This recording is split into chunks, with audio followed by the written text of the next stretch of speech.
Alright, welcome back YouTube. We're back out here working on the frame on my '06 Silverado. It's been converted over to a GMC front end. I believe last time I was just getting done with these frame plates and discussing where I was heading next. And where I'm heading next, it's time to get the rest of the old steel cleaned out on both sides so I can get the new inserts made by my buddy put in the frame. I am ready. Alright. Alright, I finally got all of this side cleaned out. I still got to do that side, but I'm going to go ahead and start fitting that. Get it shaped up so I can show you guys how it goes in. And then we'll go from there. Okay, we've got it squeezed in there. That end, I had to notch a little bit so I can get it to bend up. I'll pull it back out to show you guys because I got a little bit more work to do. But there you can see it fits in pretty well. Here, forward is going to be bent down. I'm not sure. I'll probably have to bend it outside of the frame and then put it back in, because I'm not going to be able to get a clamp in there very well. I might be able to get maybe a punch and a hammer and go down with it that way, but there's no holes in the frame anywhere there. I might be able to get a clamp or a pry bar. We'll figure it out. Alright, so now I'm going to get this to bend down a hair before it goes in the frame, and this end bends up a little because it goes down here and up there. It's going to work pretty damn well though. I'm excited. Okay, finally, fucking finally, I got the frame insert out of that side. Got that one cut to fit. I gotta cut that one to fit. After that, I gotta get all of the steel in the frame sanded down to raw metal. After that, I'm gonna put my rust treatment on both sides so it soak in, wash it off, and then paint, prime, and install.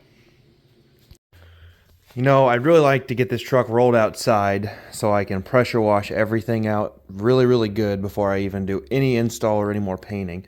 So what I'm going to do is pause on the progress on that. We're going to get the leaf springs. I got a new leaf spring to add to the pack. We'll go ahead and get it added in. We'll get the shackles hooked back up, and then we'll come over here. There's my old rear end. Here's the new rear end that I put a truss on a while back. I need to get stuff put on it. So let's move to that. Alright, both leaf spring packs are put together. Shackles are assembled. Oops, I gotta take my C-clamps off still. But now we're gonna move on to the rear axle.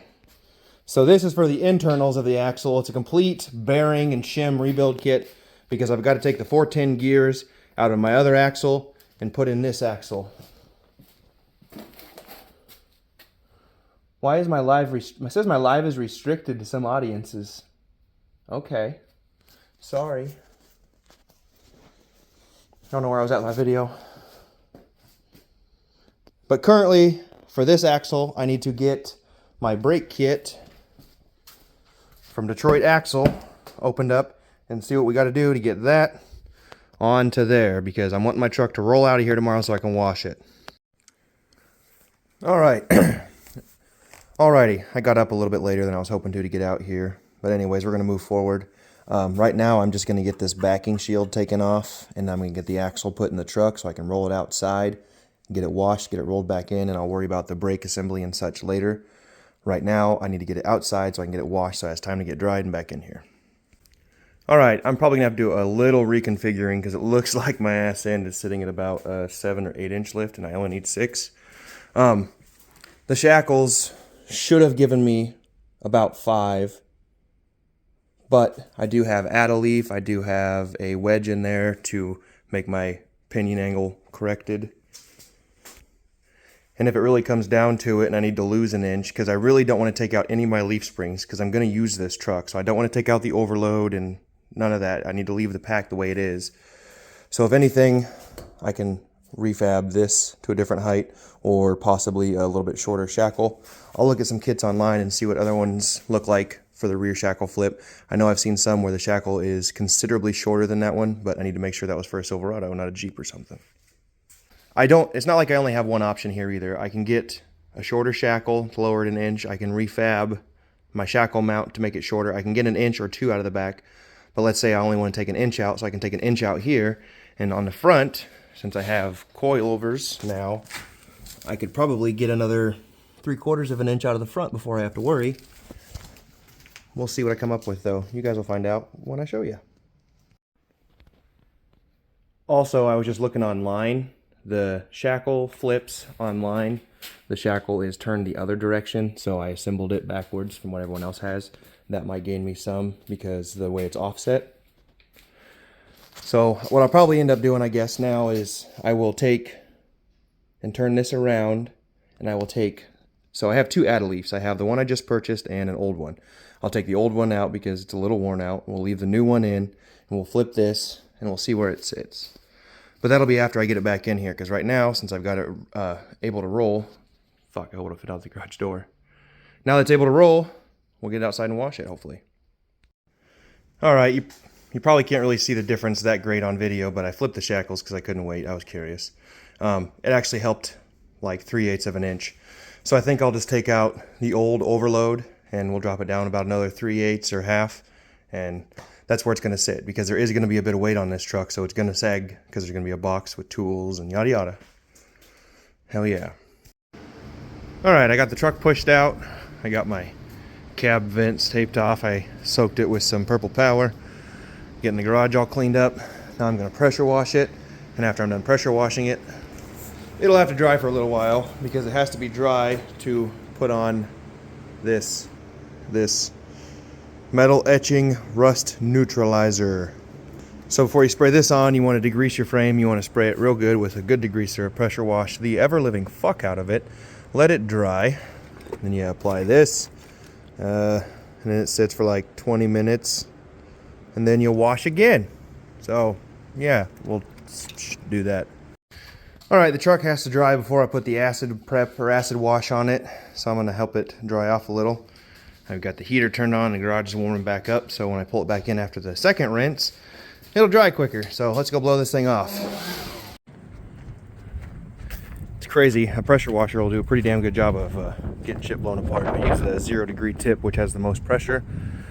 Blasted and blasted and blasted. We'll see what it looks like after we're done prepping it. And in the meantime, while your truck's drying, you should probably find your way back into the garage and get all of your tools that you've been using over the last 2 fucking weeks put back away. Because once you come in, you're not going to want to dig through that. Alright, I've sprayed the entire 32 ounces of rust neutralizer on. It's been sitting for, I don't know, 15, 20 minutes. It works better in warm temperature, so I'm going to give it about another 5, 10 minutes, and we're going to rinse it off and roll it back in the shop. This is where we're ending the day. I didn't get any videos of it, but I reinforced my hitch with some angle iron, some flat plate, some more angle iron. It ties it all together, stronger, better. Yeah. The back half and most of the frame underneath has been primed. My new brakes are painted. Been a pretty good day. See where we're at tomorrow.